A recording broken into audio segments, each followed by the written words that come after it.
नमस्कार, 9 की 9 खबर में आपका स्वागत है। आपके साथ मैं हूं शिप्रा झा। शराबबंदी को सफल बनाने के लिए सीएम नीतीश कुमार जितना भी जोर लगा लें, पर उनके मातहत ही इस पूरी तरह फेल होने दे रहे हैं।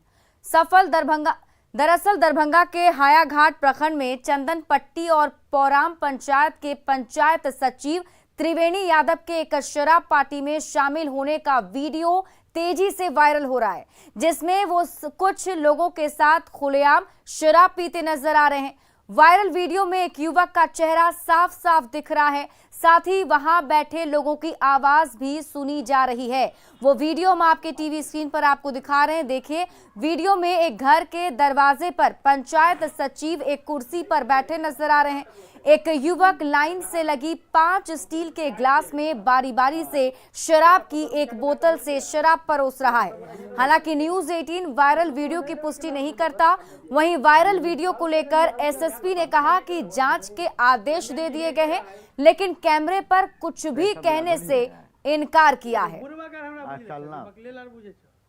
मारे तो ज्यादा इंग्लिश नहीं पा रहा।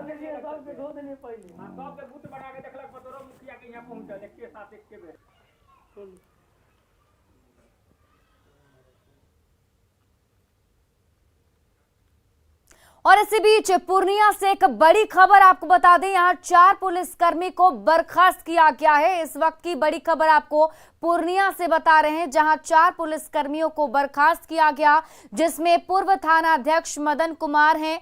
पूर्व एसआई शैलेंद्र कुमार सिंह को बर्खास्त किया गया है। सिपाही बबलू हेम्ब्रम भगवान शाह बर्खास्त किए गए हैं। एसपी की अनुशंसा पर आईजी ने बर्खास्त कर दिया है।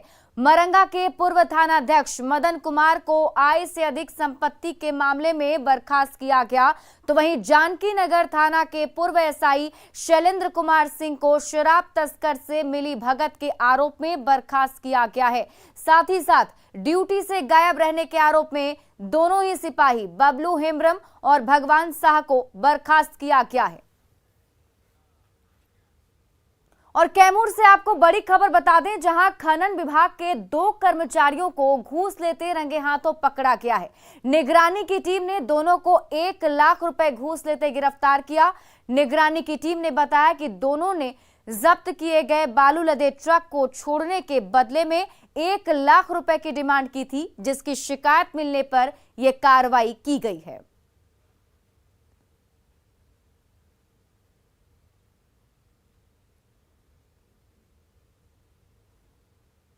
उनके कार्यालय कक्ष में ही दोनों कर्मचारी को सरफुद्दीन हैं परिचारी और रंजीत कुमार हैं लिपिक, दोनों को 1 लाख रुपया लेते हुए गिरफ्तार किया।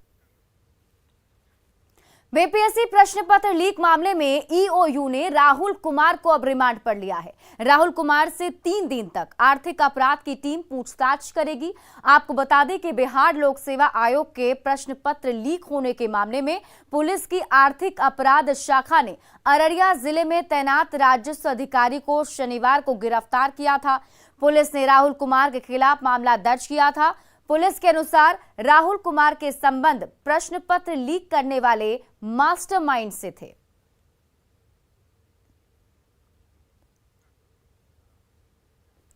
बिहार में राज्यसभा की 5 सीटों पर चुनाव हो रहे हैं। आज नामांकन की अंतिम तारीख है।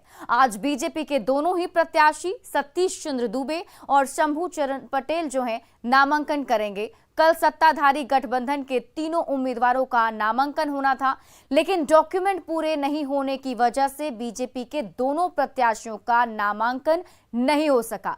वहीं जेडीयू कैंडिडेट खीरू महतो ने विधानसभा सचिव के कक्ष में कल अपना नामांकन दाखिल किया। इस दौरान मुख्यमंत्री नीतीश कुमार भी मौजूद रहे।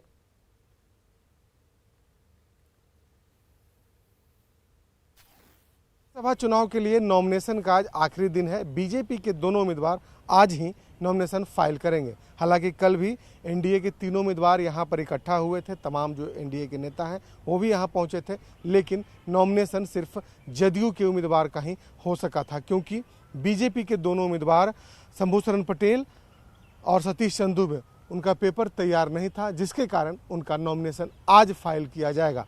खासतौर पर यदि हम बाकी दलों की बात करें, राजद ने भी अपने दोनों उम्मीदवार का नॉमिनेशन कर दिया है, जदयू ने भी उम्मीदवार का नॉमिनेशन कर दिया है और आज सिर्फ बीजेपी के उम्मीदवार का नॉमिनेशन होना बाकी है। 10 जून को राज्यसभा के लिए वोटिंग होगा और उसके पहले नॉमिनेशन का आज आखिरी दिन है और आज ही बीजेपी के दोनों उम्मीदवार बिहार विधानसभा में नॉमिनेशन फाइल करेंगे। कैमरा पर्सन दीपक के साथ शैलेंद्र, न्यूज़ 18 पटना। झारखंड में सीएम हेमंत सोरेन ने कांग्रेस को बड़ा झटका दिया। जेएमएम ने महुआ माझी को राज्यसभा का उम्मीदवार बनाया। वहीं कांग्रेस जेएमएम के फैसले के बाद भड़क गई है। झारखंड में गठबंधन में महादरार, कांग्रेस को हेमंत का जोरदार झटका। झारखंड मुक्ति मोर्चा से महुआ माझी जाएंगी राज्यसभा, गठबंधन में पड़ गई गांठ। राज्यसभा चुनाव को लेकर जेएमएम ने कांग्रेस को बड़ा झटका देते हुए अपने पत्ते खोल दिए हैं। झारखंड मुक्ति मोर्चा ने पार्टी के महिला नेता महुआ माझी को राज्यसभा का उम्मीदवार बनाया है। खुद हेमंत सोरेन ने महुआ माझी के नाम का ऐलान किया। महुआ माझी 31 मई को नामांकन दाखिल करेंगी। राज्य में झारखंड मुक्ति मोर्चा के उम्मीदवार के तौर पर प्रत्याशी देगी और उस प्रत्याशी का नाम हमारे पार्टी के महिला नेत्री महुआ माझी जी होंगे। पदाधिकारीगण सबके प्रति आभार व्यक्त करती हूँ कि उन्होंने मुझे इस लायक समझा और मैं इतना वादा करती हूँ कि जिस उम्मीद के साथ पार्टी मुझे वहाँ भेज रही है उस उम्मीद पर निश्चित रूप से खरा उतरूंगी और उम्मीद से बढ़कर काम करने की कोशिश करूँगी। अध्यक्ष के रूप में मैंने करीब 2 टेन्योर से ज़्यादा हो गया है मैं वहाँ काम कर रही हूँ, तो बहुत बड़ा अनुभव भी है और मुझे पता है कि जनता का क्या दुख है, दर्द है और अभी भी मैं हर दिन जितना मेरे पास जो ताकत है उसे लगाकर मैं गरीब दुखी की मदद करती हूँ। इधर महुआ माझी को उम्मीदवार बनाए जाने के बाद झारखंड में सियासी हलचल तेज हो चुकी है। सीट नहीं मिलने के बाद कांग्रेस भड़क गई है। कांग्रेस ने यहां तक कह दिया है कि अगर कोई फैसला होता है तो इसका परिणाम और दुष्परिणाम दोनों सामने आते हैं। तो बीजेपी ने महुआ माझी की उम्मीदवारी पर सवाल उठाए हैं। चाहिए, लेकिन उन्होंने कुछ फैसला लिया है तो निश्चित रूप से काफी सोच समझ करके लिया होगा और जब सोच समझ करके फैसले लिए जाते हैं तो उसके परिणाम और दुष्परिणाम दोनों आते हैं। तो हम समझते हैं कि उसमें कहीं किसी को बहुत अभी चिंता करने की जरूरत नहीं है। हम लोग बैठेंगे आपस में, विधायकगण बैठेंगे, हमारे नेतागण बैठेंगे, हम लोग चर्चा करेंगे। हमारे प्रभारी आ रहे हैं, प्रभारी को सारी बातों की जानकारी दे दी गई है। वो साझा उम्मीदवार नहीं है कांग्रेस और झारखंड मुक्ति मोर्चा का। दूसरा प्रश्न इसी से निकलता है कि वो जमात कहाँ चली गई जिन लोगों ने झारखंड मुक्ति मोर्चा का सदियों तक झंडा ढोने का काम किया। भारतीय जनता पार्टी का तो तय है, झारखंड मुक्ति मोर्चा का भी तय है, लेकिन कांग्रेस पिछले बार की तरह अपनी दुर्गति का इतिहास लिखाने के लिए फिर से उम्मीदवार खड़ा करेगा। महुआ माझी को उम्मीदवार बनाए जाने के बाद राज्यसभा चुनाव में कांग्रेस और जेएमएम की राहें जुदा जुदा हो गई हैं। कांग्रेस और जेएमएम के बीच दरार सामने आ गई है। दरअसल सोनिया गांधी और हेमंत सोरेन की मुलाकात के बाद ये चर्चा जोरों पर थी कि जेएमएम ने कांग्रेस को सीट देने का फैसला किया है। मुलाकात के बाद जेएमएम अपनी दावेदारी से पीछे भी हट गया था, लेकिन सीएम के रांची लौटते ही जेएमएम और कांग्रेस की बात बिगड़ गई और जेएमएम ने कांग्रेस को उसकी औकात दिखाते हुए महुआ माझी को उम्मीदवार बनाने का ऐलान कर दिया। सीएम हेमंत सोरेन ने कांग्रेस के तमाम दावों को खारिज करते हुए अपनी पार्टी की दावेदारी ठोक दी है। जेएमएम के इस फैसले के बाद गठबंधन में गांठ तो पड़ ही गई है। न्यूज़ 18 के लिए रांची से अविनाश कुमार की रिपोर्ट।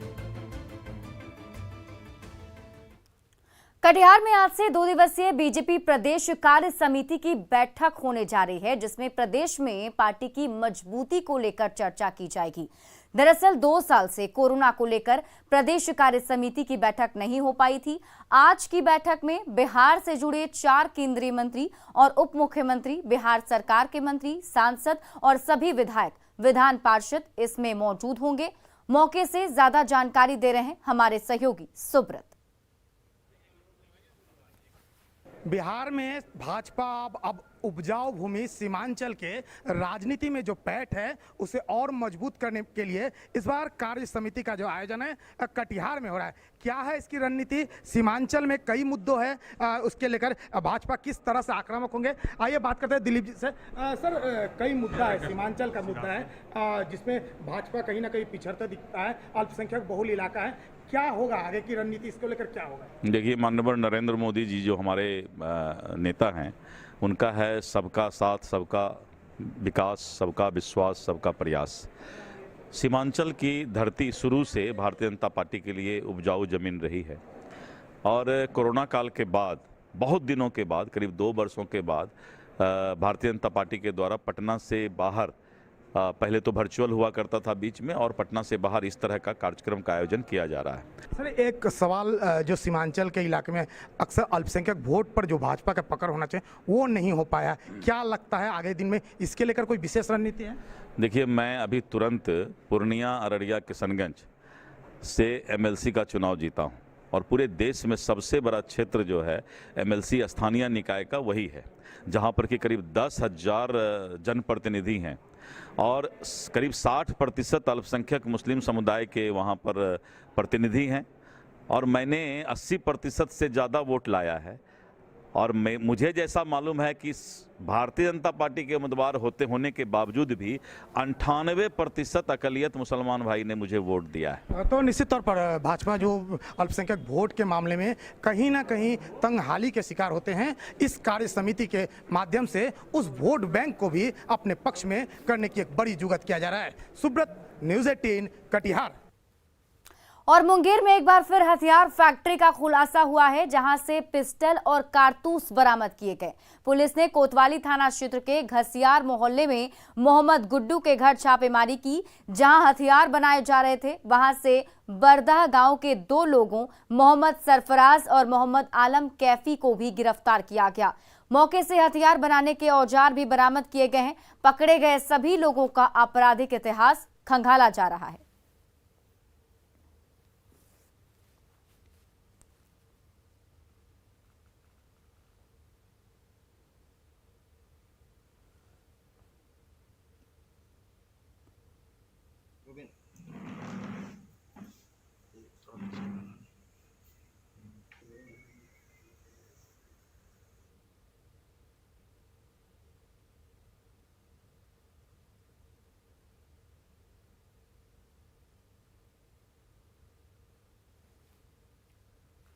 मोतिहारी पुलिस ने 4 लुटेरों को गिरफ्तार किया है, जिनके पास से लूटे गए सोने और चांदी के जेवर बरामद किए गए हैं। कुछ दिन पहले केसरिया रोड के छोटी बाजार में गहने की दुकान में लूट हुई थी। लुटेरों ने दुकानदार भाइयों को गोली मारकर गहने लूटे थे। पुलिस ने सीसीटीवी फुटेज के आधार पर अपराधियों की पहचान की और गिरफ्तार कर लिया। पकड़े गए अपराधियों के पास से 705 ग्राम सोने और 2 किलो 830 ग्राम चांदी के जेवर को बरामद किया गया है। इस दौरान अपराधियों के पास से 1 किलो चरस भी बरामद किया गया।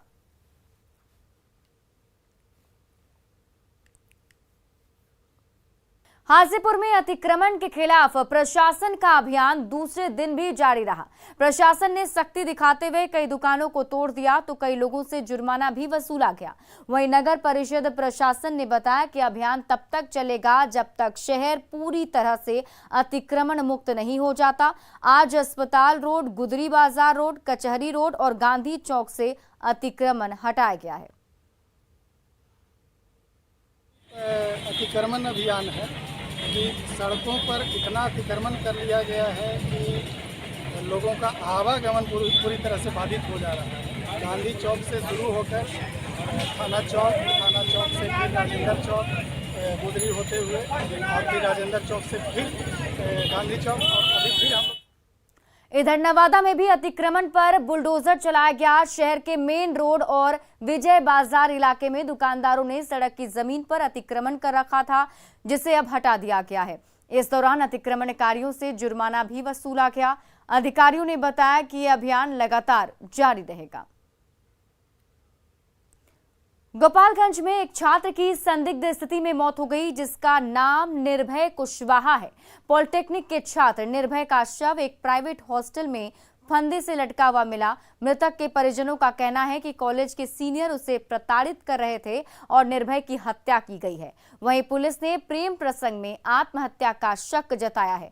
पुलिस के मुताबिक निर्भय की कॉपी से एक लड़की की तस्वीर मिली और हर एंगल से फिलहाल पुलिस मामले की जांच कर रही है। मुंह में से खून निकल रहा, हमरा बबुआ के गर्दन दबा के लटकाओ रहा। वो प्राइवेट मकान में सिपाया में पॉलिटेक्निक के छात्र रहते थे। सुबह में उनको मृत पाया गया कमरे में। प्रथम दृष्टया तो मामला आत्महत्या का ही है। खबर धनबाद से है, जहां कानपुर की एक युवती ने युवक पर शादी का झांसा देकर देह व्यापार के दलदल में धकेलने का आरोप लगाया है। युवती ने प्रतिष्ठित मॉल में मसाज सेंटर के नाम पर देह व्यापार के धंधे का खुलासा किया। युवती ने एसएसपी के सामने इंसाफ की गुहार लगाई है। युवती ने सुनील कुमार नामक युवक पर सनसनीखेज आरोप लगाए हैं। पीड़ित युवती का कहना है कि शादी का झांसा देकर युवक पिछले 2 साल से देह व्यापार करा रहा है। कभी धनबाद तो कभी देवघर ले जाकर जिस्म का सौदा किया जाता है। लगाने एंगेजमेंट करने के बाद जब शादी का टाइम आया तो ये मुझे यहाँ पे लड़ाई झगड़ा करके मेरे पेरेंट्स से मुझे यहाँ ले आया। इसके भरोसे में मैं यहाँ चली आई तो सर इसे 2 महीना अपने घर में रखा और यहाँ मुझे अपना देह व्यापार करने झारखंड धनबाद में और मुझे देवघर में रखा 2 साल से। मुझे यहाँ वहाँ रखते मेरा क्या बोले, मेरे से बहुत गलत हुआ है। और फिलहाल इस बुलेटिन में अभी के लिए बस इतना ही, लेकिन न्यूज़ 18 बिहार झारखंड पर खबरों का सिलसिला लगातार जारी है।